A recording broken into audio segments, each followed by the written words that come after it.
On the subject of Ode to a Dreamer, this was a Lyra Octavia fic.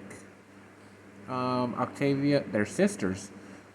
To preface this, I want to just say how weird it is, how, like, diverse Octavia is.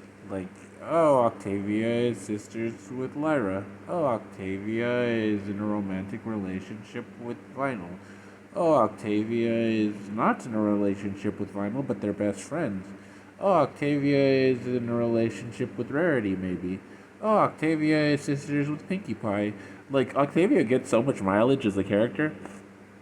Um, so, uh, Octavia is visiting Lyra in Ponyville because they haven't met, they haven't visited. Octavia is really snobbish in this, stuck up, highfalutin. And Lyra's just Lyra. So I want to say that too, I guess. Lyra's really, really, really good too. Uh, Not in this story. I mean, she's good in this story too, but Lyra as a character is really, really, really likable a lot of the times. Um, she's really likable in this. She's really likable in A Spell for Lyra. She's really likable in that one story where um, up it to her fame, I think is what it was called. Lyra is just very likable. She was really likable in that one where she was weird, and she was friends with Derpy. I like Lyra a lot all the time. She's just a likable character. Another thing I wanted to say about this was it's really funny how different authors have a different idea of like the levels of like nobility and stuff. Because like if you look at A Slave to Her Fame or whatever, Octavia was looked down upon because she was an earth pony. Her parents were really mad that they didn't have a unicorn, and so they treated her awful because she was an earth pony. And like a lot of the stories do talk about that, how the high society ponies are all unicorns. Canterlot is generally unicorns, and they look down on the other races. There's also the one overture where Octavia says she's like, I'm just a mud pony, and like she's like even like when Thunderlane is being like mildly racist or whatever, he's like, yeah, mud ponies and whatever horns or whatever, and it's like uh in this, like, Octavia is like nobility, but she looks down on people because she has money, I guess. It's really weird because like everybody looks at it in a different way. Like some people are like, you have to be a unicorn to be, and then some people are like, well, you have to be money, and it's just interesting. So anyways, what happens is she's visiting Ponyville, and she doesn't really want to be there because she doesn't really like. She's like, I belong in Canterlot and stuff, and she really wants Lyra to go to Canterlot too, but Lyra likes Ponyville. So they're walking through Ponyville and they meet Twilight, and Twilight is like really sick, and Octavia's kind of just like meh, because like she's just like meh about everyone there. But then like Lyra's like, oh, she's like the the, the private student of Princess Celestia, and then Octavia's like, oh, and then like they shake hooves, but like Twilight like sneezes, and when she does, she sends like a jolt of like magic through like through Octavia's hoof, and what ends up happening is Octavia's going to perform at a thing, and Bon can't go because she's not there. So Octavia's like, well, why don't you invite Twilight? And she's like, okay. So they're gonna go or whatever. So then Octavia and Lyra go back to Lyra's house, and they're just talking or whatever. And then Octavia's like, I'm gonna play part of the piece for you. Is that cool? And Lyra's like, sure. And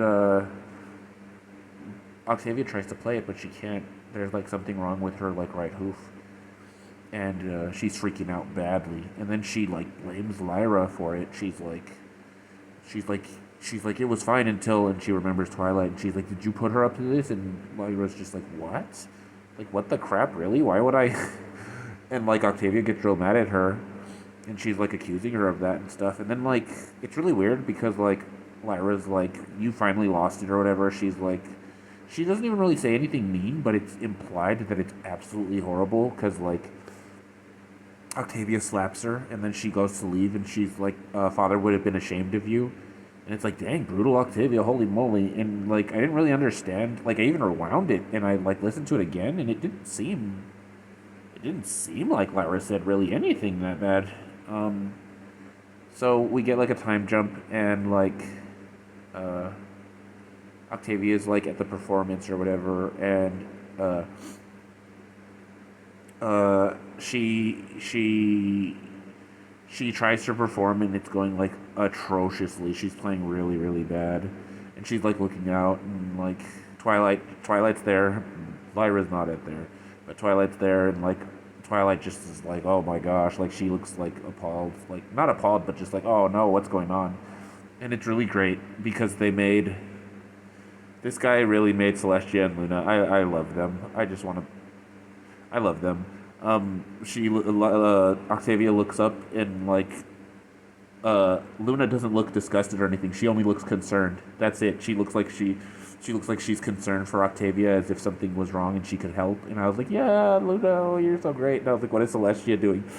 And Celestia is literally just smiling down at her. Like, she's not, like, mad or anything. Like, she's just smiling. Like, and it like, Octavia's like, she didn't look down on me, or, like, she wasn't annoyed by my failure or whatever. And I was just like, God, Celestia, sometimes you are the bee's knees. I like you so much. So what ends up happening is she fails to play and everybody's booing and stuff.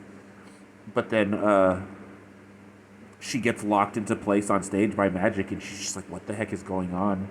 So she thinks it's like her rival, like a rival guy, and it's not. And then she looks up at Celestia, and Celestia is just, like, looking down at her, still smiling, and she shakes her head and she, like, nods, like, towards, like, the side of the stage. And like, Octavia looks, and it's Lyra. She's, like, on the side of the stage, and she magically possesses Octavia, and she performs, like, 3 songs for her or whatever, using her body.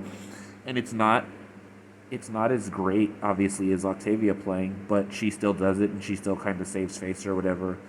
And, like, once the performance is over and the curtains close, Octavia runs over and she helps Lyra, and she takes her to, like, her dressing room or whatever, and she runs a cold bath for her or whatever, and she puts her in, and she's still trying to convince Lyra to move to Counterlot or whatever. And there was a really great part here with, like, a Luna, like, just a little Luna blurb, but I was like, yeah, that's Luna. She's freaking great. I love that woman. She's like Octavia's like, yeah, you're gonna, like, you should still move to Counterlot. And Lyra's like, sister, have you ever been chased by an Ursa Minor? And, like, Octavia's like, no. She's like, what's an Ursa Minor? And then Lyra's like, have you ever met Princess Luna? And she's like, no. And she's like, I've spoken to her multiple times. She's like, we just talked the other day at Derpy's party. And I was like, yeah, Luna's like, I'm going to that birthday party. Derpy's my bro. And it's like, I wish that he would have kept going. I guess this was early. This had to have been early if Lyra was Octavia's sister and stuff. But it would have been great if she just kept going through, like, things that happened in Ponyville, like crazy stuff that happened in Ponyville, and meeting Celestia and all that, this other stuff. And it's like, you may think that life in Canterlot is pretty great, and you do have money, but man, Ponyville has some crazy stuff going on. So anyways, what happens is they kind of just come to an accord. Like, Lyra's like, no matter what, I'll love you, no matter how snobbish you get. And Octavia's like, and no matter how common you get, I'll love you. And that's the end of the story. And it was good. I liked it a lot. I like Octavia as my, like, favorite background pony. I'm really starting to like Lyra a lot more. I mean, background ponies are great. Bonbon was great too in what is it called? Forecast. I liked Bonbon a lot in Forecast. So, like, there's I like Golden Harvest. I like Carrot Top. Like, everybody's pretty likable. This one was pretty sad because of the fight, but it had a good resolution and everything ended up good. So yeah, I enjoyed everything about this. Let me remember to see if there's any parts that I forgot or. Um,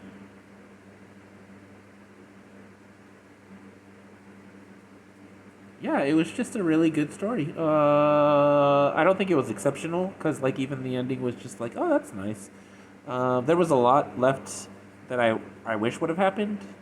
Celestia and Luna talking to Octavia after Twilight talking to them after being like no or anything like I didn't like was it my fault or there was a lot of stuff he could have pursued, but overall I'd say a solid 4 out of 5 stars. I liked it a lot.